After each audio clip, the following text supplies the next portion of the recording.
أعوذ بالله من الشيطان الرجيم بسم الله الرحمن الرحيم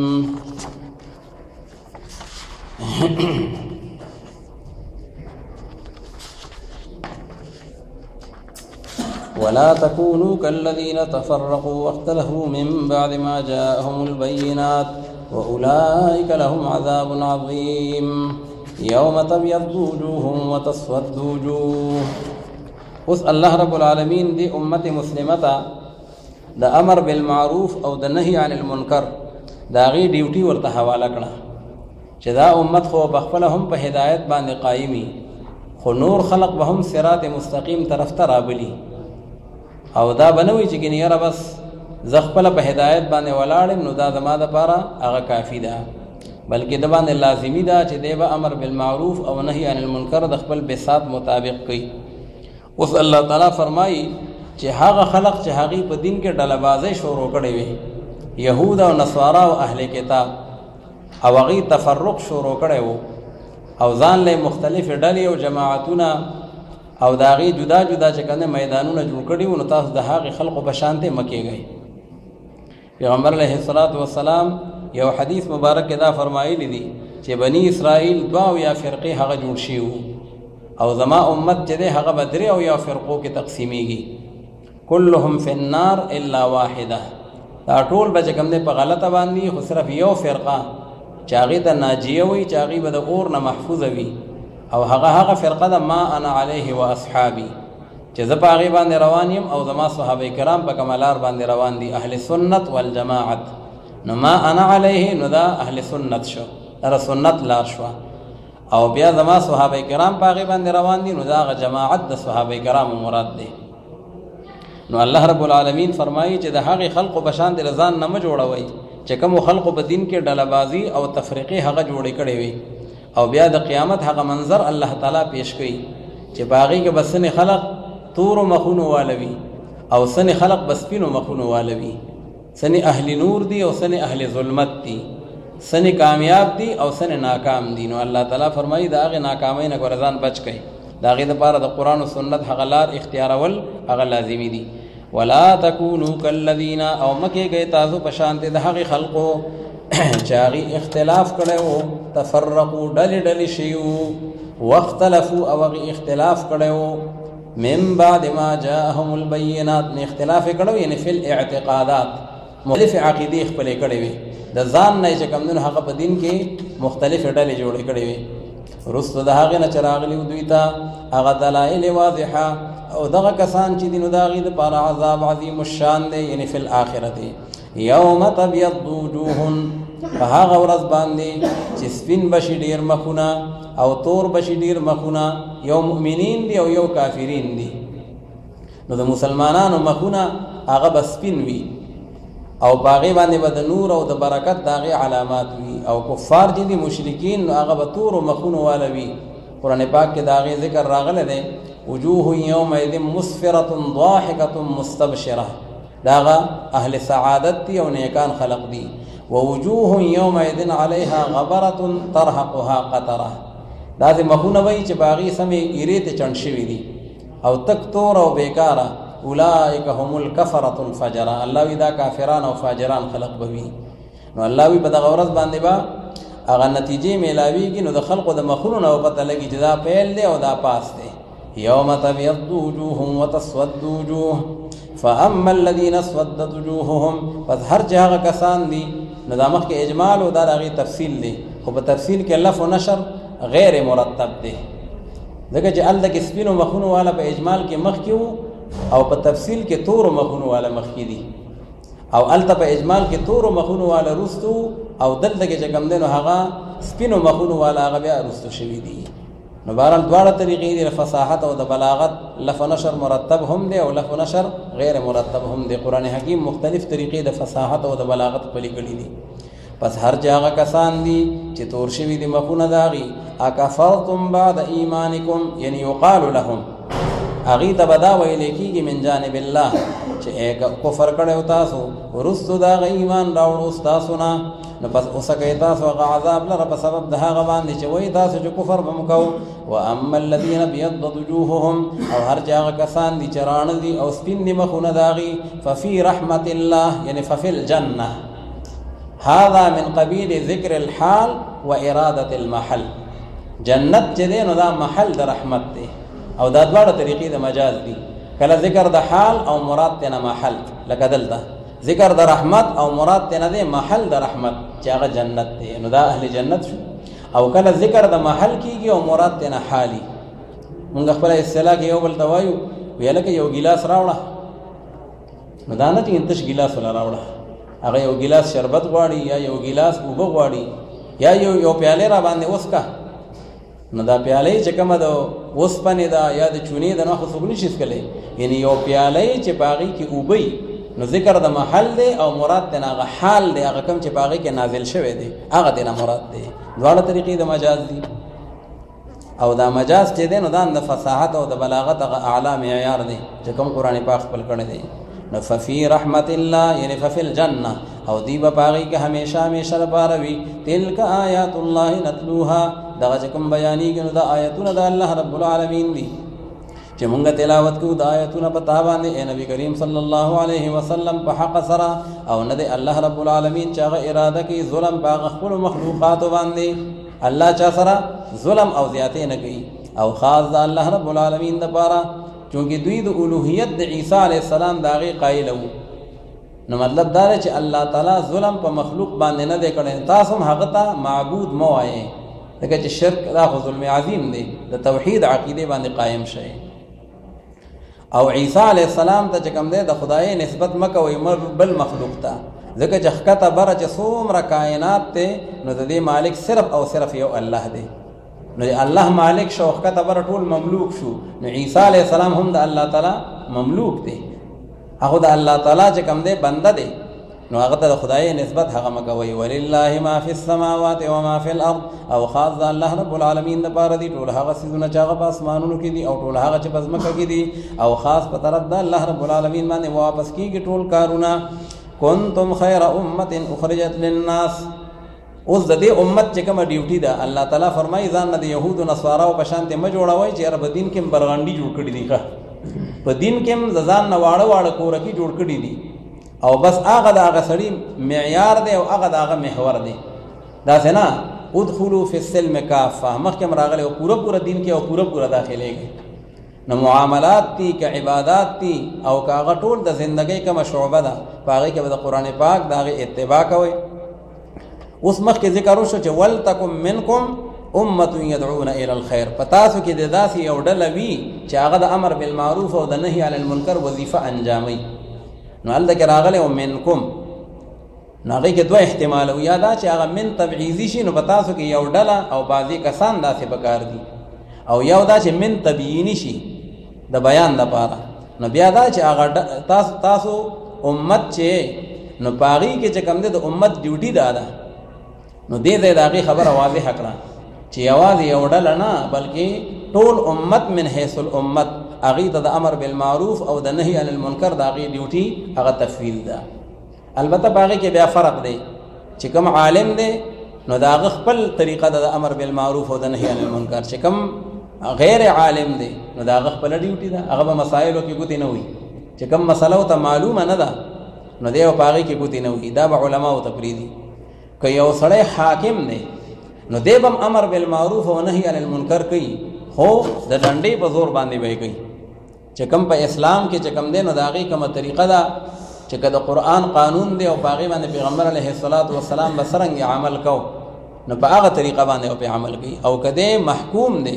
نو بیا خو ته سره اختیار نشته نو بیا به دی د خپل د ژبې چې کوم دی نو هغه تبلیغ به کوي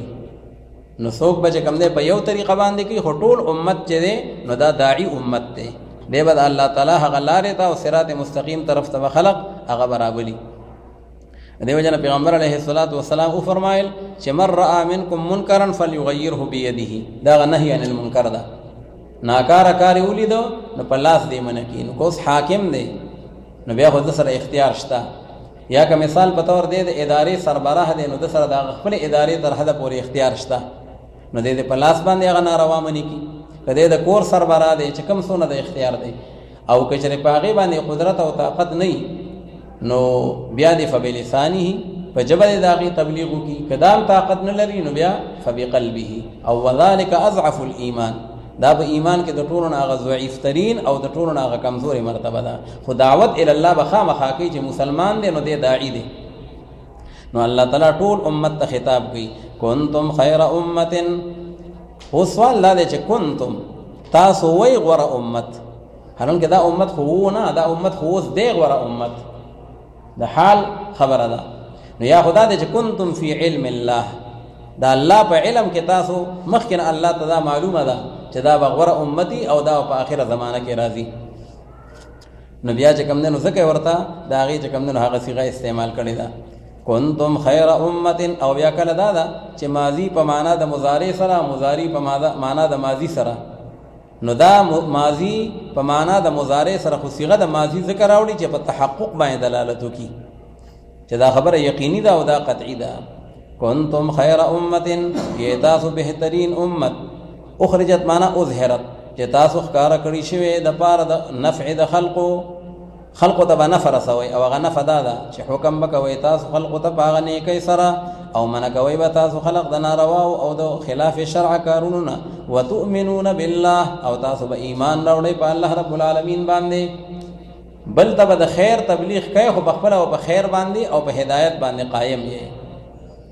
ولو آمن اهل الكتاب لكان خيرا لهم او کچری ایمان راوړې وي اهل کتابو او دی يهود او نصارا او خامخا دا بغور او د دوی د پاره لکه څنګه چې عبد الله ابن سلام رضی الله تعالی عنہ یا نجاشی او یا چې کومه طائفه دا غي مسلمانه شوه ده نو کټولو اهل کتابو دا څکړې وي دا ډیره بهترین وا بعد بدی اهل کتابو کې ایماندار مسلمانان دي او اکثر د دوی نه چې دي الفاسقون هغه نافرمان دي لن يضروكم الا اذى اوس چې اکثریت په اهل کتابو کې فاسقان دي او نافرمان دي نو اسنه چې مسلمانانو ته پیغمبر علی السلام ته ضرر ورسي نو الله تعالی فرمایي چې الله بس تاسو حفاظت کوي او پیشنګوئی قران حکیم کوي چې صرف د دې سره صرف جبه ده صرف جبه غټه ده او خبرې ډېرې زیاتې کوي او نور که په میدان او په محاذ تاسو سره مقابله کې راغلل نو الله تعالی بیا به تختی او شاکی به او اسلام له الله تعالی په هغې باندې فتح ورکوي چنانچه بیا بنو قریظه او بنو نذیر سره جنگونه وشو او هغه منافقین او هغه یهود هغه بیا جلا وطن شو او د مدینه منوره او د حرمین او هغه پاک ازمکه هغه ته وزګار شو نو الله تعالی فرمایي چې لن یضروکم الا اذى هرگز ضرر نه در رسیدا يهوديان او د اهل کتاب تاسو ته لكن هغه صرف اذیت ظاهری لرا یعنی طعنا باللسان صرف په جبه باندې طعنونه او پیغورونه او خبرې ډېرې کوي وان يقاتلوكم او کجری جګړه وکي او جنگ وکي دا اهل کتاب تاسو سره وان يقاتلوكم بالسيف والمناظره کله د مناظرې میدان ګرم شو او کله د توري او د جهاد میدان ګرم شو نو بیا يهوديان او نصارا د ټینګ نه دي لکه مخکې نجران عیسایان ټینګ نشو یولوکم الادبار نو اړې دوی تاسو شاګانو لرا بیا به تختی په شا باندې او بیا به دوی امداد نه کول کېږي ضربت علیهم الذلة اينما ثقفوا وصلی فرمایي چې دا اهل کتاب چې سره د علم او سره د کتاب دراتلو دوی د حق اتباع نکړه نو الله تعالی ذلت په دوی باندې مسلط کو عمر لب ذلیل او خواري او عمر لب دوی چې کم نه هغه ناکام وي که د ذلت نه بچ کیږي نو الله وی دولاري دي الا بحبل من الله وحبل من الناس یو خدای الله رسي او یو د انسانانو رسي نو د الله رسي خدا د کدوې کلمه ویلا لا اله الا الله محمد رسول الله د اسلام د چترې اعلان دراغله نو بیا د ذلت نخلاص شي لکه بیا خو مسلمان شه زمونږ ورور دی او یا حبل من الناس معنا دا ده چې مسلمانانو سره معاهده وشوه جزیه قبول کړه او مسلمانانو سره معاهده وشوه او یا د بل یو کافر سره لکه مثلا نصارا ځکه قرآن پاک داسې نه دی ویلی چې وحبل من المسلمین وحبل من الناس ویلی دی نو که دوی معاهده وکړه د بل انسان سره یعنی د بل چا په رحم و کرم باندې دوی چې کم دی نو هغه پاتې شو نو بیا خو ټیک ته بیا به د ذلت نه بچي او بیا به چې کم دی نو هغه یعنی د مسکنت نه د هغې نه به محفوظ وي لکه اوس هم داسې ده چې کوم ځای کې یهودیان دي نو یا د مسلمانانو پر رحم و کرم یا د نورو انسانانو پر رحم و کرم. لکه اسرائیل کې دوی حکومت شته، یهودیانو په ټوله دنیا کې دغه یو حکومت دی، خو هغه ټول د امریکې او د برطانیې او د فرانس د عیسایانو هغه د هغې په رحم و کرم باندې دی. که نن ترې هغې لاس اوچت کړل نو دا اسرائیل دومره دي چې د عربو نوڼۍ نه کېږي ښه، خو صرف دومره ده چې شاته عیسایان ولاړ دي، د هغې سره معاهدې دي، معاشي معاهدې، دفاعي معاهدې، فوجي معاهدې، نو صرف په هغې باندې بچ شوي دي. نو دا هم د دوی په کمزورۍ دلالت کوي. د مسلمانانو حکومتونه یا د عیسایانو حکومتونه د هغې په مقابله کې هغه مستقل دي او د یهودیانو دا مستقل نه دي، ځکه چې دوی همیشه لپاره د پیغمبرانو د هغې مقابلې هم کړي دي. نو الله تعالی په دوی باندې دا نتیجه مسلطه کړې ده. نو فرمایي ضربت علیهم الذلة، مهر لګولی شوی دی په دې یهودیانو باندې د ذلت او د رسوایۍ په دوی باندې دا یعنی الزمت، دا ذلت د دوی سره لازم ګرځولی شوی دی په منزله لکه د مهر باندې. چرته کې چې وي دا یهودیان الا بحبل من الله وحبل من الناس، لیکن باغ رسۍ د الله رب العالمین سره او یا باغ رسۍ د انسانانو سره. نو رسۍ د الله دا ده چې اسلام قبول کړو، نو بس بیا بچ شو د ذلت نه او د رسوایۍ نه، بیا رونه دي لمونږه. او یا دا چې د خلقو رسۍ یعنی معاهده د نورو انسانانو سره داسې وکړي د تحفظ دپاره او د خپل دفاع دپاره. وباءوا بغضب من الله، باءوا معنا رجعوا، او اختشوا دا یهودیان باغ غضب او قهر دا الله رب العالمین باندې. وضربت علیهم المسکنه، او مهر لګول شوی دی په دوی باندې د فقیرۍ او د خوارۍ، مسکنت فقیری او ذلت. عمر لبه ذلیل او رسوا وي، او که مالو سره ډیر زیات همي،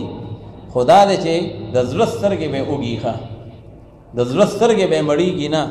او اقا شانته به چې کوم دی نو هغه اوږي تږي او لالچیان او حریصان به وي. اوس د هغې وجه سره ذلک بانهم، او دا په سبب د دې سره چې په تحقیق سره دا یهودیان چې دوی به کفر کو په آیتونو د الله رب العالمین باندې، او دوی به قتلول پیغمبرانو لر په ناحقه باندې، دا د دوی تاریخ دی. ذلک بما عصوا، او دا په سبب د دې سره چې دوی نافرمانی کوله، او دوی چې دوی به تجاوز کو د هغه حدودونه او د حقنا. لیسوا سواء، اوس قرآن حکیم د انصاف کتاب دی، نو د یهودو نه د اهل کتابو نه خو الله تعالی ډیر زیات شکایت کوي چې دوی همیشه لپاره یعنی د صراط مستقیم نه انحراف او د پیغمبرانو مقابله او قتل و غارتګري بزمکه کې هغه دوی خورا کړی ده. خو بیا هم الله تعالی وی ټول اهل کتاب یو شان نه دي، ښه سنې به ښه خلق هم شته. نو چې څومره د هغه نورو بد بیانېږي، نو قرآن حکیم د هغه سنو خواله او د هغې خیریت هغه هم ذکر کړی دی. لیسوا سواء، نو قرآن حکیم مونږ او تاسو سره تبلیغ او دا دعوت راکو چې که مونږ د یو سړي نه خفه یو چې فلانکي ګوره ما سره دا زیاتې کړی دی یا دا ظلم یې کړی دی یا دا نقصان دی په هغې کې، نو که کم از کم په هغې کې کومه خوبي ده اگر چې یوه ولې نه ده، خو د هغې بیا قایله جوړېدل پکار دي چې او ټیک ده دا غلطي ده دا غلطي ده، خو یاره فلانکۍ خوبي هم په دې سړي کې ګوره شته ښه. او که ته دومره ترې مرور شي چې بس دا بالکل د نقصاناتو جرړه ده او د هغه چې کومه خوبي ده د هغې اړو تذکره نه کوي ښه، نو دا خیانت دی. قرآن حکیم د دې خیانت اجازت نه ورکوي. لیسوا سواء، ندي دا اهل کتاب سره برابر، ټول یو شان دي ندي ښه، ځکه بعضې به دې اهل کتابو کې امة قائمة، یو داسې ډله او داسې یو جماعت دی، امة قائمة یعنی جماعت مستقیمة، داسې یو جماعت دی چې هغه په صراط مستقیم باندې ولاړ دی. نو یو ډله برابر ده چې هغې تلاوت کوي آیتونو د الله رب العالمین لره په هغه اطرافو د شپې کې، او وهم یسجدون، او حال دا دی چې دوی منځونه کوي، وهم یسجدون یعنی وهم یصلون، مانځه ته ولاړ دي، ځکه چې تلاوت خو د سجدې په حالت کې نه کېږي، سجده کې خو تسبیحات وي.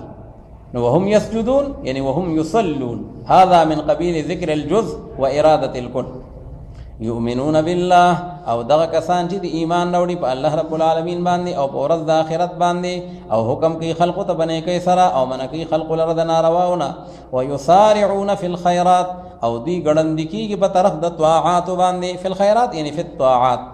چې کوم نیک اعمال دي هغې طرف ته منډه وي او هغې طرف ته جلدي کوي. او دغه کسان چې دي نو دا د هغه ډلې د صالحینو او د نیکو کارو نه دي. وما یفعلوا من خیر، او هغه چې کوم کارو کې دي د نیکۍ نه، نو فلن یکفروه یعنی فلن یحرموا اجره، هرگز بدوی محروم نشي د ثواب او د بدلې د هغې نه چې کوم نیکی کوي الله به ضرور د هغې بدله ورکوي. او الله رب العالمین چې د عالم دی او پیژندونکی دی متقیانو پرهیزګارو لره. ان الذين كفروا لن تغني عنهم بتحقیق سره هغه کسان چې هغې کفر اختیار کړی دی نو هرگز به دفع نه کړي د دوی نه لن تغنیه یعنې لن تدفعه په کار به یې رانشي هغه مالونه د دوی او نه هغه اولاد د دوی د الله رب العالمین د طرف نه د هیڅ څیز. او دغه کسان چې د خاوندان د اور د جهنم دي او دوی به په هغې کې همیشه همیشه لپاره پاتې کېدونکي وي. مثل ما ينفقون في هذه الحیات الدنیا. اوس الله وی کافر د هغه مال او اولاد دا بکار باندې نه راځي او دی په جهنم کې همیشه لپاره وي. نو دوی به کله کله وی دا مونږ چې د نیکۍ کارونه کوو غریبانانو سره همدردي کوو یا هسپتالونه چلو او یا چې کله آفتونه مصیبتونه بچا باندې راشي نو موږ صله رحمي کوو خیر خیرات کوو. نو الله رب العالمین فرمایي د دې مثال داسې دی لکه څنګه چې په دنیا کې چې کوم دی نو هغه سیلۍ راشي او هغه سیلۍ هغه چې څو موجود څیزونه وي نو هغه ټول چې کوم دی نو هغه والوځي او یو فصل چې کوم دی په هغې باندې خطرناکه سخته سیلۍ راشي نو هغه فصل او هغه دانې ټولې چې کوم دی تباه او برباد شي. نو الله تعالی فرمایي دوی هم د صله رحمۍ د نیکۍ او دارنګې د طاعاتو بظاهر یو رشه ځان له تیاره کړې وه خو چې کله د آخرت سیلۍ پرې راله او د آخرت هغه باد پې وروالوته نو د دوی هغه ټوله رشه د نیکو د حسناتو هغه ټوله تباه او برباد شوه ځکه ایمان پکې نه و د هغې هغه شرط موجود نه و. نو دی ویږي نه دا نیکۍ به موږ له په آخرت کې بدله راکوي او په دې به موږ له اجر میلاویږي حالانکې الله رب العالمین له هغه ضایع کړل. نو الله تعالی یو مثال ذکر کوي د کافر د هغه اعمالو چې کوم دی نیک ګڼي خو ایمان پکې نشته. مثل ما ينفقون في هذه الحیات الدنیا. او مثال د هغه څه چې دوی خرچه کوي هغې لره دا کافران په دې ژوند د دنیا باندې په شان د مثال د هغه باد دی کمثل ریح باد او سیلۍ ته وایي. فیها سر معنا برد شدید چې په هغې کې سخته یخني وي او یا سنې حضرات وي فیها حر. سر معنا دا د ازدادو نه دی یا برد شدید یا حر شدید په هغې کې سخته یخني وي یا په هغې کې سخته ګرمي وي. او دغه سیلۍ چې راشي نو اصابت حرث قوم ظلموا ورسیږي دغه سیلۍ هغه فصل دی یو قوم ته کم قوم چې هغې ظلم کړی دی په هغه ځانونو خپلو باندې بالکفر والشرک نو فاهلکته پس هلاک کي دغه سیلۍ دغه ټول فصل لره. نو ګوره دا مثال د کافر دی ځکه یو مسلمان که چېرې د هغه په فصل باندې یا په باغ باندې یا په دانو باندې سیلۍ راشي او هغه ټول والوځي او تباه برباد شي نو دا ګوره مطلقا نقصان نه دی ځکه دله چې دی په دې باندې صبر وکړي نو الله تعالی به په آخرت کې اجر ورکوي. او کافر انسان هغه کې خو ایمان نشته نو د دو چې کم شیزونه تباه شو برباد شو نو دا د دنیا او د آخرت د دواړو نقصان شو. او د مسلمان خو د دنیا نقصان شو د آخرت خو یې ګټه شوه خو هلکه صبر په هغې باندې وکړي. حرث قوم ظلموا انفسهم فاهلكتهم پس هلاک کی دغه سیلۍ او دغه هوا دغه ټول فصل لره او ظلم نه دی کړی په دوی باندې الله رب العالمین لیکن دی په نفسونو خپلو باندې ظلم کوونکي دي. یا ایها الذین آمنوا لا تتخذوا بطانة. اوس الله فرمایي چې اهل کتاب او یهود او نصارا د هغې دونه حالات تاسو واورېدل نو بیا ګوره د دې نه به ځان بچ کوئ. دی ګوره د دوستۍ قابل خلق نه دي یا اسنه چې تاسو کافران اهل کتاب خپل رازدار وګرځوئ خپل رازونه او خپل پټ خبرې هغه دوی ته ښکاره کوي. الله تعالی وی دوی خو تاسو ته نقصان رسوي او تاسو ته تاوان رسوي او که وسې وشو نو امت مسلمه ته به همیشه لپاره چې کوم دی نو هغه نقصان د دوی د لاس نه رسي. نو الله تعالی مخکې ویلي وو چې دوی سره به موالات نه کوئ مینه محبت به ورسره نه کوئ. اوس الله تعالی وی پټ رازدار به هم نه ګرځوئ. د دې وجه نه موجوده وخت کې دا کم چې اسلامی حکومتونه او اسلامی ملکونه اکثر نقصان خوري نو هغه د قرآن پاک د دې تعلیم د عمل د نشوالي د وجې نه خوري. الله تعالی وی لا تتخذوا بطانة من دونکم د مسلمانانو نه علاوه به بل رازدار ځان له نه جوړوئ چې پټ پټ د مسلمانانو رازونه هغې ته معلومي. اوس چې پارلیمنٹ ته قومي اسمبلی سینټ ته صوبایي اسمبلی بلکې اوس هغه بلدیاتو کې هغه کونسلران جوړیږي نو یو سیټ پکې د اقلیت دی. ښه اقلیت څوک دی خو یا یهودي دی یا نصرانی دی یا بل دی. حالان کې دغه خلق چې دي یو ځای کې به وي هم نه خو هغې له هغه نمایندګي جوړوي دا یو سازش دی. نو چې په پارلیمنت کې ستا چې کم دی نو هغه قادیانې ناست دي په خپل سیټ باندې او یهودي ناست دي او نصرانی، نو دی به د مسلمان دپاره چرته خیر د هغې کار وکړي. دی به ټول چې دی هندو دی نو ستا ټول رازونه به انډیا ته رسوي. که دی یهودي دی نو ستا ټول رازونه به اسرائیل ته رسي، او که دی نصرانی دی نو ستا ټول رازونه او برطانیا او امریکا هغه به ټول د هغې نه خبري. نو بیا امت مسلمه همیشه لپاره د هغې د وجې نه چور چوري. نو الله تعالی وایي د هغې سره به ګورئ رازدار به د هغې نه جوړوئ، ځکه چې دوی ډېر نقصان والا خلق دی او همیشه لپاره امت مرحومه ته نقصان رسوي. نو ای ایماندارو مسلمانانو لا تتخذوا بطانة، اصل کې دا بړستن چې سړی جوړه کي نو یو د هغې هغه بره مخي او یو د هغې هغه لاندې استري، نو دا لاندې چې کوم دی دې ته وایي بطانه. نو پټ رازدار چې هغه تو ته د غوږ خبرې چې کوم دی نو هغه ته وکړې پټې او د مسلمانانو رازونه هغه باندې افشا کې. نو الله تعالی وایي داسې کار ستاسو لپاره اجازت نشته. لا تتخذوا بطانة، منیسئ تاسو هغه پټ دوستان او هغه پټ رازدار ما سوا ستاسو د مسلمانانو نه لا یعلونکم خبالا، ځکه چې نقصان او کمې نه کوي دا کافران په هغه نقصان ستاسو کې. خبال فساد ته وایي. نو لا یعلونکم خبالا، دی په تاسو باندې کمې نه کوي د نقصان او د فساد. چرته چې وس رسي مسلمان ته فساد او نقصان رسول نو دی به خامخا در رسي. ودوا ما عنتم، خوښ ګڼي دا کافران هغه مشقت ستاسو لره. دا ټول کافران دا خبره خوښ ګڼي چې امت مسلمه هغې ته به تاوان او مشقت او تکلیف کله رسي. نو ما عنتم کې دا ما مصدریه دی او ما مصدریه مدخول خپل په تاویل له مصدر سره ګرځي. نو ودوا ما عنتم معنا ودوا عنتکم، دی خوښ ګڼي ستاسو مشقت چې مسلمان په تکلیف نو دی بیا ډېر خوشحاله ښه. ودوا ما عنتم، او نو انډیا والا هلته نه چې کوم دریابونه راغلي دي په پاکستان باندې، نو چې په کوم وخت کې مونږ ته د اوبو ضرورت وي نو هغه دی کې دوی هغې ته بندونه او دروازې هغه وله بندې کړي. نو بیا دې دی کې د مونږ فصلونه او د مسلمانانو د پاکستان دومره تباهي وشي او دومره نقصان معیشت ته ورسي چې هغه ناقابل تلافي. او چې کله اوبه دلته کې ډېرې د سیلابونو ورځې شي لکه اوس را روانې دي، نو چې کله بیا اوبه دلته کې ډېرې شي نو هغه دی کې هغې هغه دروازې کولاو کړي ښه، نو بس بیا کریلا ور نیم چړه. څه دلته کې بارانونه ډېر شوي اوبه زیاتي او څه هغه اندوان چې کوم دی نو هغې هغه دروازې را خلاصې کړي. نو که اوبه بندوي نو هغه هم د مسلمان د تاوان دپاره، او که کله بیا را پرېږدي هغه هم د مسلمان د نقصان دپاره. الله وایي دا د کافر دا 1400 کاله مخکې الله تعالی مونږ ته ویلي دي چې ودوا ما عنتم، خوښ ګڼي دا کافران هغه مشقت ستاسو لره. قد بدت البغضاء من افواههم، بدت معنا ظهرت، په تحقیق سره ښکاره شوی دی هغه دشمني د هغه جبو او د خلو د دوی نه. الله وایي تاسو دوی خولې خبرې نه اورئ. کله وی مسلمان دهشتګرد،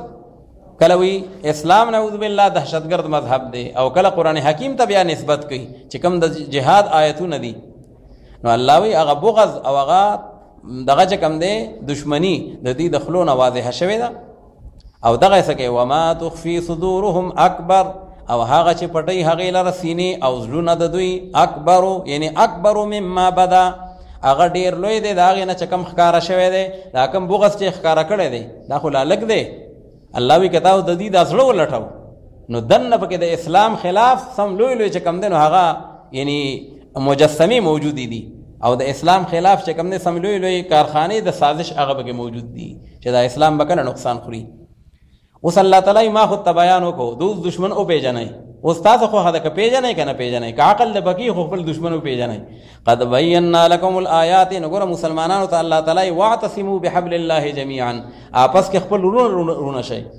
او آپس کې د محبت او د مودت مظاهره وکئ، او دشمن چې دی نو د هغه د چالونو نه د سازشونو نه ځان محفوظ وساتئ. الله تعالی وی قد بینا لکم الآیات، په تحقیق سره واضحه کړي دي مونږ تاسو ته هغه نښو او هغه علاماتو د حسد د هغې لره ان کنتم تعقلون، کله که په تاسو کې عقل وي او په دې باندې پوهېږئ. نو ان کنتم تعقلون نو لا تتخذوهم بطانة، بیا هغې رازدار مه ګرځوئ که نه. ها انتم اولئک تحبونهم، اوس الله تعالی فرمایي وی دا مسلمانان حکمرانان او دا مسلمانان خلق چې دي کافرانو سره دوستۍ کوي، مینه او محبت سره کوي. څوک به وی میرا ایک ہندو دوست، څوک به وی میرا ایک یہودی دوست، وی ملیشیا کې وما هلته زما یو هندو دوست و، نو هندو خو دوست نشي جوړېدی ښه. هو ټیک د هغه تعلق ظاهري هغه الا ان تتقوا منهم تقا، په هغې کې اجازت میلاو دی، هغه مجبوري ده. خو چې کوم دی کې مجبوري نشته نو د زړه مینه به د کافر سره نه ساتي. نو الله تعالی وی ګوره تاسو هغې سره مینې کوئ او هغې چېرته تاسو سره مینه ونه کړه او تاسو د هغې په کتاب باندې ایمان لرئ. مونږ وایو تورات هم حق دی، انجیل هم حق دی، چې کوم الله را لیږلي دي، د دوی هغه تحریف نه، او دوی خو ستاسو کتاب هم نه مني. نو په کار دا وه چې ستاسو سره بغض ډېر وی او د دوی د سره هغه چې کم دی نو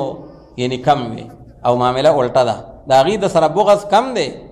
او د هغې د سره بغض ډېر دی او ستاسو سره چې کم دی نو هغه بغض کم دی. نو الله تعالی د مسلمانانو غیرت او د مسلمانانو چې کم دی نو هغه حمیت چې کم دی اسلامي هغه راوچتوي. فرمایي ها انتم اولائی تحبونهم، خبردار تاسو چې اے مسلمانانو، اولائی یعنی یا اولائی او دغو کسانو، الله تعالی مونږ په ګوته کوي، او دغو کسانو یعنی اے مسلمانانو تاسو محبت کوئ د دغه کافرانو سره، او حال دا چې محبت نه کوي هغې تاسو سره. وتؤمنون بالکتاب کله، او تاسو ایمان راوړئ په هغه کتابونو ټولو باندې. ولا یؤمنون بکتابکم، هغې خو ستاسو کتاب اړو مني نه، نعوذ بالله دهشتګردۍ نسبت ورته کوي، او تاسو د هغې کتابونه هم منئ.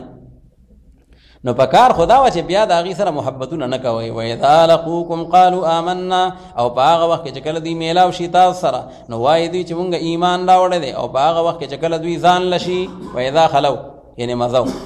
عضوا علیکم الانامل من الغیظ، نو بیا چیچي دوی په تاسو باندې هغه ګوتو خپلو لره او د ګوتو سرونو لره د وجې د غوسې نه. انامل د ګوتو سرونه ته وایي. دا محاوره ده. خلک وی فلان کې هلکه په څه حال کې دی، زما متعلق یې څه وی، و یاره ګوتې ته چیچي ښه. نو دا مطلب خو نه ده چې خامخا هغه ګوته په خوله کې نیولې ده او چیچي، خو مطلب دا چې غوسه دی ته ډېر زیات. نو الله تعالی وی هغې خو تاسو ته سم غوسه دي، سم ګوتې چې کوم دی نو هغه په غاښونو کې ورکړي دي ښه. نو دا یهود او نصارا وپېژنئ، د هغې دشمني، د هغې تربګني، د هغې عداوت، د هغې چې کوم دی نو لحاظ وکئ، هغې سره دوستۍ مه کوئ. قل موتو بغیظکم، تو فرمایا پیغمبر علیہ الصلوۃ والسلام چې مړه شئ تاسو په دې غوسې خپلې باندې. چې ډېرې غوسه دله درځي نو دې سپېرکۍ واچوئ ښه. قل موتو بغیظکم ان الله علیم بذات الصدور، په تحقیق سره الله رب العالمین عالم دی په هغه خبرو باندې چې خاوند د سینو دي. ان تمسسکم حسنة تسؤهم، که چېرې در ورسېږي تاسو ته ای مؤمنانو مسلمانانو یو نیکي، یعنې نصر وغنیمة، مسلمانان ګټه وکړي یا غنیمت ورته میلاو شي، نو تسؤهم، نو دا خفه کوي دوی لره، یهود او نصارا سم زړه یې وچوي ښه چې دا مسلمانانو ګټه ولې وکړه. وان تصبکم سیئة، او که چېرې در ورسېږي تاسو ته یو بدي، تاسو ته یو بدي راشي، څه مطلب یعنی هزیمة، مسلمانان شکست اخري لکه په جنگ احد کې، نو یفرحوا بها، بیا خوشحالي کې د اهل کتاب په هغې باندې. او که چېرې تاسو صبر کوئ په هغې باندې، وان تصبروا علی اذاهم، که چېرې تاسو صبر کوئ په اذیت د دغې اهل کتاب باندې، او تاسو یریږئ د الله رب العالمین نه. وتتقوا یعنې وتتقوا الله فی موالاتهم،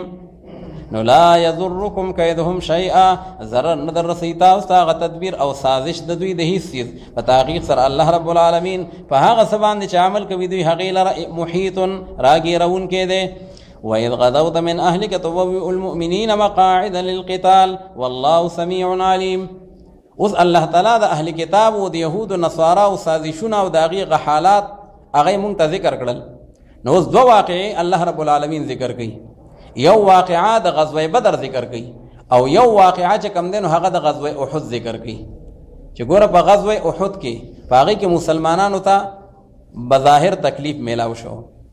نو په هغې باندې منافقین او اهل کتابو ډېره خوشحالۍ او ډېر جشنونه مناو کړل. یو ګوره مونږ ورته نه وي او دا داسې وشو او دا داسې وشو، زمونږ چا منل.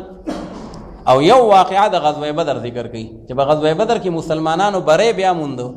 نو بیا په هغې کې چې کوم دی دا منافقان دنه دنه سوځېدل ښه چې دا مسلمانانو ترقي او کامیابي ولې وکړه. نو دا اول چې الله تعالی ذکر کوي نو دا الله تعالی د غزوه احد واقعه ذکر کوي. سن 3 هجری د هجرت په 3م کال باندې د شوال په میاشت کې د غزوه احد واقعه راغلی ده.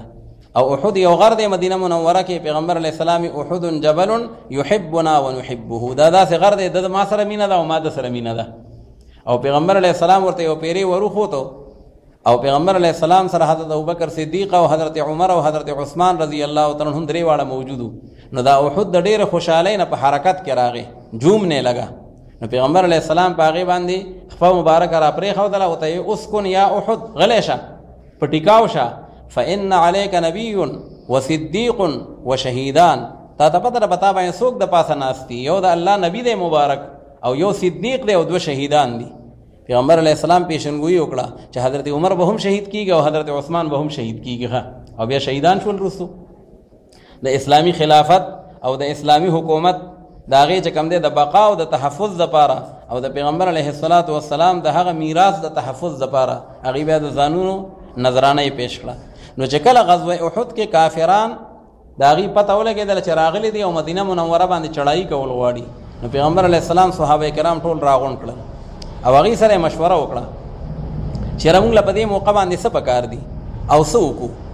نو عبدالله ابن ابی رئیس المنافقین دا مشوره ورکړه، وی زما خو رایې دا ده چې یاره بار نه وځو، بس مدینه منوره کې بدن نه یو خپل تحفظ به کوو، او که کافرانو موږ باندې اټیک وکړو نو په شریکه به د مدینې دفاع کوو، خو یو بار مقابلې ته نه وځو. د پیغمبر علیه السلام خپل رای مبارکه هم دا وه چې یاره د مدینې نه بار نه وځو. خو بعضې نوجوانان صحابه کرام داسې وو چې هغوی په بدر کې نه شریک شوي او د بدر د غذا ارمانونه د هغوی په دماغو کې او په زړه کې پاتې وو. نو هغوی پیغمبر علیه السلام ته وی چې حضور بار وځو او میدان ته مقابلې ته وځو، او ډېر اصرار یې وکړو. نو پیغمبر علیه السلام خپل کور مبارک ته دننه داخل شو، د عایشې بیبي حجرې ته، او خپل زغره یې واغوسته، خپل فوجي لباس هغه یې زیبتن کو او خپل خود او مبارک هغه یې چې کوم دی نو په سر کو د اوسپنې ټوپۍ. چې بار راووتو صحابه کرام پوه شو چې موږ نه غلطي وشوه، پیغمبر علیه السلام په خپله ارادې سره بار وتل نه خوښول او موږ مجبوره کړو. نو هغې ورته وی جي حضور که نه وځئ او دلته وایي چې دفاع کوو نو هم ستاسو خوښه ده. پیغمبر علیه السلام وی نه، ما کان لنبي، وی د یو پیغمبر دا شان نه دی چې هغه د جنگي لباس واغوندي او بیا د معرکه نه شوي او بیا د هغه کور ته واپس راشي. نو لہذا وی خامخا بځو. نو 1000 کسان تیار شو، دشمن راغله د 3000 کسان. نو چې کله دا 1000 کسان د مدینې نه بار ووتل او احد طرف ته روان شو، نو عبدالله ابن ابی ابن سلول رئیس المنافقین د 300 کسان د ده چې کوم ملګري وو نو هغه یې ځان لکړل او واپس مدینې منورې ته راغی.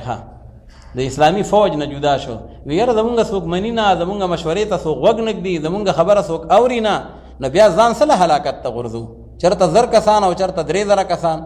او مونږ وایو کلي کې مقابله کوو، دوی له میدان ته وځي. وی زمونږ خبره څوک نه اوري، لهذا دوی خو واپس شو. صحابه کرام پاتې شو 700 کسان.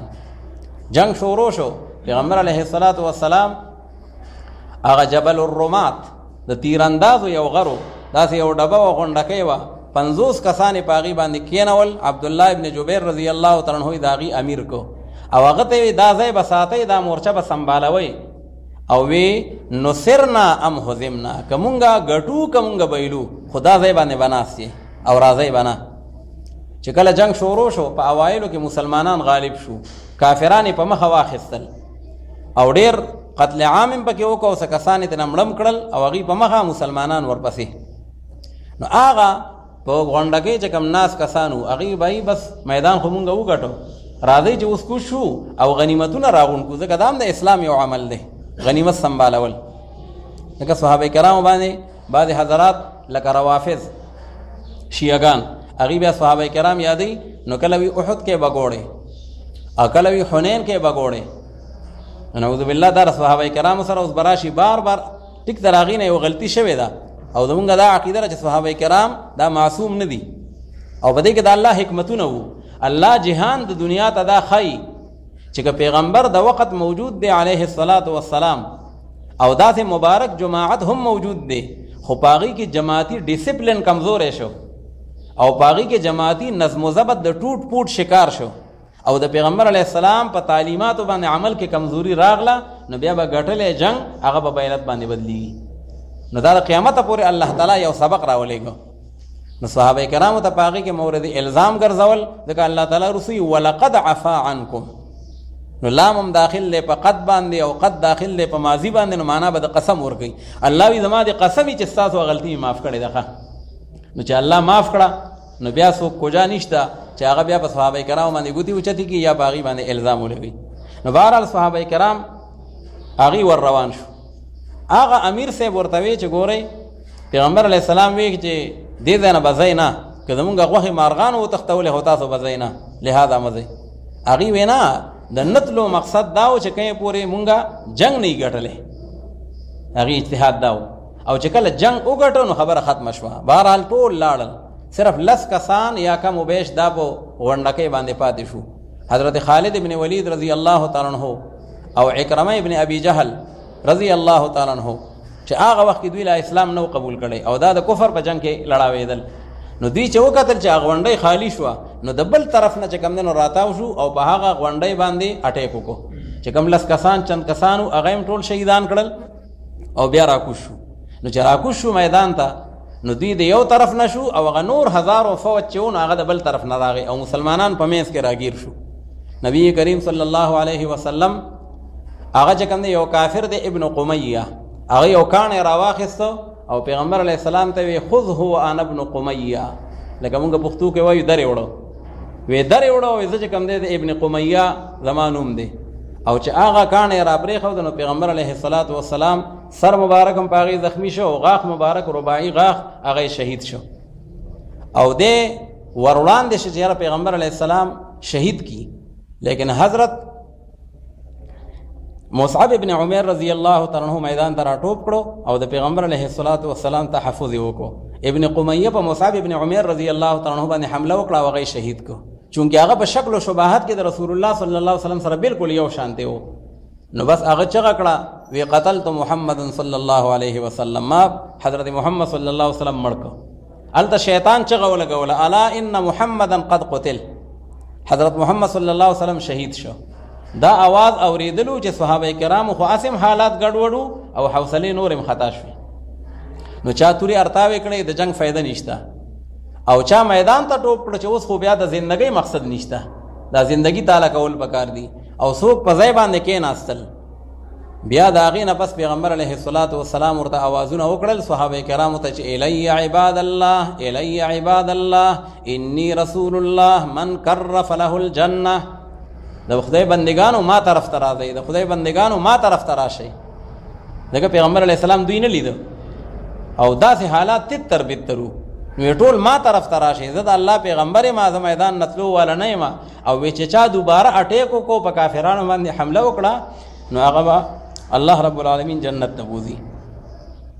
دا آواز اورېدلو صحابه کرام ټول راغونډ شو او د راغونډېدو سره بیا هغې په کافرانو باندې حمله وکړه او کافران یې پسپا کړل او میدان مسلمانانو وګټو. ګورې ګټه او بیلت خدای چې میدان څوک وګټي، نو میدان بیا هم صحابه کرامو ګټلی دی، خو دومره ده چې نقصان ډېر زیاتو شو. پیغمبر علیه السلام زخمی شو شدید او صحابه کرام 70 کسان دا شهیدان شول. حضرت حمزه رضی الله تعالی عنہ شهید شو، موسله وشوه، اندامونه ترې نه پرې کړل او نور چې کوم دی صحابه کرامو د هغې سره موسله وشوه. نو الله رب العالمین فرمایي چې دا د اسلام د تحفظ دپاره او د اسلام د دفاع دپاره په تاسو باندې چې کوم دی نو هغه یعنی ذمهداري عاید کیږي. خو که کله په هغې کې کمزوري راغله رسول روان دی بلا ان تصبروا وتتقوا، که تاسو صبر کاملو، تاسو تقوا کامله وه، جماعتي نظم و ضبط هم برابر و، نو بیا به د بدر په شانتې او بیا به الله رب العالمین هغه لږ کسان په ډېرو خلقو باندې غالبه کوي. وی فضائے بدر پیدا کر فرشتے تیری نصرت کو اتر سکتی ہے گردوں سے قطار اندر قطار ربی. وی تر بدر میدان او ماحول او فضا جوړه کا، اوس به هم فرشتې ستا امداد ته راځي. ځکه هغه الله دی او هغه قرآن دی او هغه حقانیت د دین دی. او چې کله په احد کې په هغې کې کمزوري راغله، صبر تقوا او هغه کمزورۍ راغلې او د رسول الله مبارک په هغه تعلیماتو کې کمزورۍ راغلې، نو بیا ګټلی شوی جنگ هغه په بیلت باندې بدل شو. نو الله رب العالمین هغه واقعات هم ذکر کوي او عبرت او نصیحت مسلمانانو ته کوي. فرمایي وَإِذْ غَدَوْتَ مِنْ أَهْلِكَ، او په هغه وخت کې چې کله د سبا په وخت کې ووتې ای نبي کریم صلی الله علیه وسلم ته د هغه کور خپلنا، یعنې من حجرت عایشته، د عایشې بیبي د حجرې نه راووتې. دا د شوال میاشت وه او 3 هجري ده او پیغمبر علیه السلام د احد دپاره وځي. تبوئ المؤمنین مقاعد للقتال چې تا کېنول ایماندارو مسلمانانو مجاهدینو لرا پاغه مورچو د جنگ باندې. مقاعد جمع د مقعد ده، مراد تینا د ناس ته ځای، مراد تینا هغه مورچې دي. نو هر چاته خپل خپل ځایونه وښودل ښه، لکه د فوج د هغې 15 ځایونه وي، مقدمة الجيش او بیا ساقه چې خلف هم ورته وي، او میمنه او میسره او قلب. نو پیغمبر علیه السلام خپل فوجي چې کم دی نو هغه انتظام او پلیننګ هغه برابر کو. او نن هم چې څوک لاړ شي، کافرانو هم دا لیکلي، کافرانو مورخینو، چې پیغمبر علیه السلام چې څومره په جنگي چې کم دی انتظاماتو کې کم د پلیننګ او د انتظاماتو مظاهره کړې ده، نو دا د اعلا نه اعلا چې کم دی نو هغه جنگي جرنیل هم نشي کولی. دومره په یو نظم باندې، په یو ترتیب باندې پیغمبر علیه السلام ته الله تعالی یو من عند نفسه الله تعالی یو بصیرت ورکړی و. روایاتو کې راځي پیغمبر علیه السلام د جنگ بدر په موقع باندې یو ځل بار شور و د خیمې نه سر مبارک راووښوي، داسې چللی، خلق ورته وي دشمن د طرف نه یو جاسوس راغلی دی او صحابه کرامو رانیولی دی. نو خلق دینه معلومات کوي چې یاره فوج څومره دی، امنیشن څومره دی، فلانکې څنګه دی، اسلحه څومره ده، او هغه حل نه وي. نو بس په دې باندې وی شور دی. پیغمبر علیه السلام خپل حکیمانه انداز سره یې مړه پرېږدی بس. نو چې هغې پرېښودو او هغه سړی لږ په امن شو او نورې خبرې شروع شوې، نورې خبرې. نو په خبرو کې پیغمبر علیه السلام ورته وي دا راته ووایه چې ستاسو فوج چې کوم را روان دی نو خوراک مراک انتظام د فوج دپاره چې کوم دی د خوراکي انتظام څه ترتیب دی؟ هغه وی جی بس وی د یو وخت وی مونږ لس اوښان حلالو، دونه فوج دی د یو وخت لس اوښان حلالو. نو پیغمبر علیه السلام مرګور ته وی راځئ بس پته یې ولګېدله ښه، وی تقریبا 1000 لګ بګ د دوی تعداد دی ښه، ځکه یو اوښ تقریبا 100 کسان شو لګ بګ. نو چې 100 اوښان ذبحه کوي د وخت، خو 1000 د فوج تعداد دی. دا د پیغمبر علیه السلام هغه حکیمانه او هغه بصیرت و. نو پیغمبر علیہ السلام ته الله وی چې کله د کور راووتې مدینه منوره کې تبوئ المؤمنین مقاعد للقتال والله سمیع علیم، او الله رب العالمین چې د هغه اوریدونکی دی لاقوالکم علیم بنیاتکم اذ همت طائفتان منکم ان تفشلا. دا اوس پیشنګویي ده چې قرآن حکیم ذکر کړې ده چې کله عبدالله ابن ابی د لارې نه واپس شو، نو په داسې موقع کې چې کله څه کسان واپس شي نو د نورو خلقو حوصلو باندې هم خامخا اثر پرېوځي. نو 2 ډلې دي او 2 قبیلې دي، بنو حارثه او بنو سلمه، دا د مدینې منورې 2 ډلې دي. نو دې قبیلو د دوی زړونو کې هم لږ ضعف راغی چې یاره فلانکې 300 کسان خو واپس لاړل، نو یاره چې مونږ واپس شو نو ښه به وي، ځکه دا جنګ دا خو ډېر ګران دی، 1000 په مقابله 3000 او دشمن دقه دی په سر باندې راختو والا دی، د مدینې منورې نه محاصره کړې ده. نو د دوی زړونه کمزوري شو، خو الله تعالی فرمایي والله ولیهما، ما ولا په زړه باندې ټکور وکړه، ما ولا هغه زړونه مضبوط کړل، هغه شیطاني وسوسه ترې نه ختمه شوه او کلک لکه د شیر په شان دی هغه په میدان باندې ودرېدل. الله تعالی هغه واقعې ته اشاره کوي اذ همت طائفتان منکم ان تفشلا، په هغه وخت کې چې کله قصد وکړو، همت یعنی قصدت، خو تاسو علم دی چې هم دا هغه کمزوري غونته اراده ده، هغه مصمم عزم نه دی، کلکه اراده نه ده، هسې یو وسوسه غونته پیدا شوه. په هغه وخت کې چې کله قصد وکړو هغه 2 ډلو او هغه 2 قبیلو په تاسو کې ان تفشلا چې دوی بزدلي ښکاره کړي او د میدان نه واپس شي. والله ولیهما، او الله رب العالمین چې دی هغه ناصر او مددگار د دغه دواړو، او خاص په الله رب العالمین باندې اعتماد کوي ایماندار مسلمانان، توکل او باور به صرف په یو الله باندې کوي. ولقد نصرکم الله ببدر وانتم اذله، اوس الله ما باندې او باور کوي لکه بدر کې چې تاسو باور کړی و، اسباب خو نو صرف مسبب الاسباب موجودو، وی عقل در اسباب میں دارد نظر، عشق میں گوید مسبب رانگر. یو عقل دی یو عشق دی، نو عقل اسباب ته ګوري او عشق هغه وی اسباب ته مګوره، مسبب الاسباب ته وګوره، دا اسباب چا پیدا کړي دي. نو د بدر جنگ چې دی دا سن 2 هجری رمضان، دا د احد نه مخکې شوی دی، او دې د بدر ځکه وایي چې بدر ابن وائل یو سړی تیر شوی دی په دغه میدان کې، دی یو کویه کنلی و، نو بیا د په نوم باندې هغه ځای مشهور شوی دی، اوس هم شته، لوی بازار دی په هغې کې د بدر، او بیا پکې جومات هم دی، ځکه چې کوم میدان کې جنگ شوی دی نو صحابه کرامو د پیغمبر علیه السلام دپاره داسې یو چوپال او داسې یو چبوتره غونډه جوړه کړې وه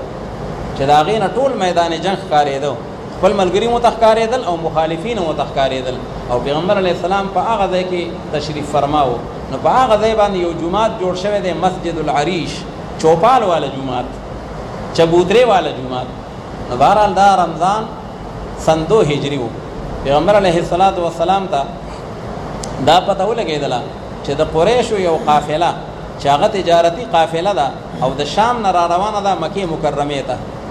او په دې کې چې څومره تجارتي سامان دی د دې دا ګټه او دا سرمایه دا د مسلمانانو خلاف بیا استعمالېږي، نو لهذا د دې قافلې معاشي ناکبندي پکار ده. نو صحابه کرام چې څومره هغه وخت سره موجود وو هغه یې ځان سره را روان کړل چې د هغې تعداد مشهور قول کې دی 313 کسان. هغه یې ځان سره را روان کړل چې کله دلته راغلل قافلې والو ته پته ولګېدله ابو سفیان صاحب د هغې قافلې سربراهي او مشري کوله، نو هغه ابو جهل ته اطلاع ورکړه په اس باندې او په سورلۍ باندې سور سړی ولېږه په منډه منډه چې زمونږ قافله په حصار کې ده او پیغمبر علیه السلام او مسلمانان ته چاپېره دي، د خپلې قافلې غم وکړي. نو هلته اطلاع میلاو شوه. نو ابو جهل یو لشکر جرار تیار کړ 1000 کسان، د هغې سره تورې دي، اسلحې دي او د وخت ټول مادي وسایل دي، او ځان سره یې ډمې او ځان سره یې چې کوم دی شرابونه دام را واخیستل. ځکه وایي مونږ به ګډو او بیا په میدان کې به ډمې ګډو او بیا مونږ شرابونه څکو، یو جشن او میله به هلته لګو. دلته ابو سفیان صاحب دا کار وکړو چې هغه دغه مشهوره لار پرېښوده او د ساحل د سمندر په غاړه غاړه باندې لاړ او خپله قافله یې بچ کړه. ابو سفیان صاحب ولګېده چې دله اسلام نه راوړی، ابو جهل ته اطلاع ورکړه چې یاره به زمونږ قافله په امن باندې راتېره شوه، لهذا خپل فوج واپس مکې مکرمې ته واپس بوځئ. ابو جهل وینا وی مونږ چې راتلو نو مونږ په لات او په منات او په عزا باندې قسمونه خوړلي دي چې هلته به خامخا ډمې ګډو او هلته به خامخا شرابونه څکو او بیا به یو لوی جشن به وي هغه ځای کې. نو بهرحال راتلو او پیغمبر علیه السلام هغه هم د بدر مقام ته راورسېده. دا د مدینې او د مکې معظمې په منځ کې یو ځای دی، نسبتا مدینې ته نږدې دی. نو چې هغه ځای کې میلاو شو نو بس په هغه ځای کې دواړو لشکرکشي وکړه. یو خوا 313 نو سره اسباب شته، نو سره انتظامات شته، ځکه خو راغلي د قافلې د ناکبندۍ دپاره دي، خو د جنګ دپاره نه راغلي. او دلته کې پیښ ورته جنګ شو د الله په حکم باندې، خو چونکې توکل او تقوا او للهیت او خالص د الله رب العالمین په ذات باندې اعتماد، نو د هغې نتیجه څه شوه؟ هغه 313 کسان الله تعالی په 1000 لشکر جرار باندې غالب کړل. 70 کسان د هغې نه مردار شول او 70 کسان دا دې نه ګرفتار شول، او د مسلمانانو نه 14 کسان دا شهیدان شول، 8 انصار او 6 چې کوم دی نو هغه مهاجرین، او نن هغه 14 کسان چې کله د بدر میدان ته الله رب العالمین دې مونږ او تاسو بوځي، نو هغه ځای کې یو چوک دی، نو په هغه چوک کې داسې یو بوتکې او داسې یو چې کوم دی مناره غونته یې ودرولې ده پیلر، په هغې باندې 14 صحابه کرام چې کوم شهیدان شوي دي نو د هغې نومونه یې په هغې باندې لیکلي دي، دا فلان دا فلان دا فلان، دا حضرات په دې میدان باندې د دین اسلام د سربلندۍ دپاره او د قرآن حکیم د هغې د نظام او د قانون دپاره دا ټول شهیدان شوي دي. نو الله تعالی فرمایي چې کله تقوا او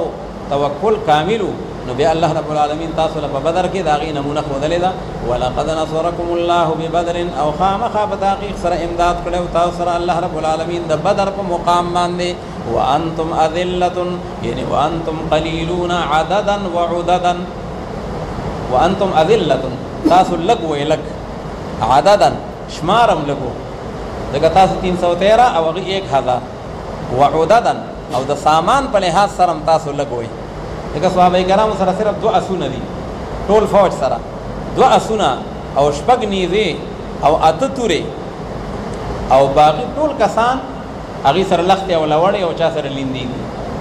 او کافرانو سره ټولو سره هغې سره خو مستقل چې کوم دی نو هغه اسلحې دي او پورا اسلحې سره لیس دی او لشکر جرار دی 1000. نو ګوره دې نه پته ولګېدله وانتم اذلة چې تاسو لږ وی لږ، هم د شمار په لحاظ سره هم د اسلحې په لحاظ سره. نو دا مطلب نه دی وانتم اذلة چې تاسو نعوذ بالله ذلیله وی، ځکه چې صحابه کرام چې دي او مسلمانان هغې ته خو الله تعالی قرآن پاک کې وایي ولله العزة ولرسوله وللمؤمنین ولكن المنافقین لا یعلمون. مسلمانان خو ذلیل نه دي، دا خو عزتمند دي. نو دا دې کې چې ورته اذلتون ویلي دي، نو دا د ذلیل په معنا نه دی. اذلتون معنا قلیلون، تاسو لږ وایي، عددا وعددا کمزوري وایي، هغه کمزوري دقه وه. فاتقوا الله، پس تاسو ویلېږئ د الله رب العالمین نه، ښایي چې تاسو شکر گزار جوړ شئ د الله رب العالمین دپاره. اذ تقول للمؤمنین الن یکفیکم، په هغه وخت کې چې کله تا فرمایل ای پیغمبر علیه الصلاة والسلام ایماندارو مسلمانانو ته، آیا ولې کافي کېږي نه ستاسو لپاره دا خبره چې امداد وکړي تاسو سره پروردګار ستاسو بثلاثة آلاف من الملائکه، په 3000 فرشتو سره منزلین چې الله به هغه رالیږي، یعنې من السما، الله به 3000 فرشتې د اسمان نه راولیږي. نو دا ستاسو لپاره پوره نه ده. لکه صحابه کرامو فریاد وکړو، پیغمبر علیه السلام ته وی جی پوزیشن خدا دی، مونږ 313 کسان یو، هغې 1000 کسان دي. مونږ قافلې له راغلي وو جنګ لنه، او هغې جنګ له راغلي دي، ښه تیار د کور نه راغلي دي. نو پیغمبر علیه السلام ورته یې مړه غم مه کوئ، الله به 3000 فرشتې رالیږي او ستاسو امداد به کوي. او بیا وروسته را روان دی 15000 فرشتې، او په صورت انفال کې دی ب1000 من الملائکة مردفین، 1000 فرشتې. نو بظاهر خو تضاد معلومیږي چې بھئی فرشتې چې کومې راغلي دي په جنگ بدر کې، نو 1000 دي که 3000 دي که 5000 دي. نو مفسرین وایي دې کې تطبیق دی. اول خو الله رب العالمین چې کوم پیغام راولېږه او خوشخبری، هغه د 1000 فرشتو وه چې تاسو له به الله تعالی 1000 فرشتې رالیږي. بیا وروستو الله رب العالمین مهرباني نورم ډېره کړه، حوصله نورم بلنده شوه، 3000 فرشتې به الله رالیږي. نو بیا 3000 راغلي وي، او دا 5000 چې وي نو دا په یو شرط سره الله رب العالمین ذکر کړی وي، خو هغه شرط موجود نشو، نو بیا 5000 فرشتې هم رانغلي، بلکې راغلي 3000. علما وایي د هغې ترتیب دا دی، اول 1000 فرشتې وي لکه صورت انفال کې چې راغلي دي، ځکه کافران د مسلمانانو نه چې وو نو د هغې تعدادو د کافرانو 1000. نو الله تعالی وایي زه به ورته تاسو له هم 1000 فرشتې راولېږم، نو د کافرانو هغه تعداد برابر شو. او دویم بیا 3000 فرشتې، ځکه کافران د مسلمانانو نه 3 ګنا سیوا وو، مسلمانان د هغې 1/3 حصه وه، او کافران ترې په 3 چنده سیوا وو. نو الله تعالی وایي زه به 3000 فرشتې درولېږم، نو تاسو به د هغې نه 3 چنده سیوا شئ. او 15000 چې وي نو دا یو اوازه خوره شوه د بدر په میدان باندې، مسلمانان اسیم لګو، سامان هم ورسره نه و، او په دې کې یو افوا خره شوه، یو زورور پهلوانو او یو زورور چې کوم دی نو هغه بدماشو د هغې علاقې کرز ابن جابر محاربي، نو دا اوازه خوره شوه چې د ابو جهل امداد ته کرز ابن جابر هم را روان دی، او دا ډېر غټ بدماشو د دغې علاقې قبایلي سردارو.